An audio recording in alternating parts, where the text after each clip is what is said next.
watching Saturday in the Woodworking Shop with Andrew Pitts, where we talk things woodworking.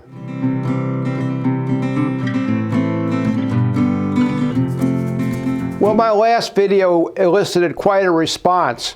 In it, I talked about making a wedge jig for use with my ShopBot CNC machine, and I talked about carving out some paperweights. Well, the response I got was that CNC is not woodworking. And the gentleman went on to elaborate. And I thought, okay, well, maybe it's time for me to kind of show how CNC fits into the whole scheme of things. And I'll start by giving you a slideshow of all the work I've done in the past, or at least most of it. You know, I've tried to go through my files and pull out photographs, and I hope you enjoy the next 10 minutes or so of seeing some of the pieces I made.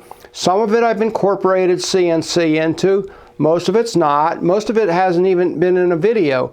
So, you know, if you've been following my 100 or so videos that I've made, a lot of this work you're just not going to see because it predates that. But I thought it'd be interesting, and of course I'm a believer that CNC is another tool in the workshop that could be used to do things that would be unaffordable if done by hand. So enjoy my slideshow.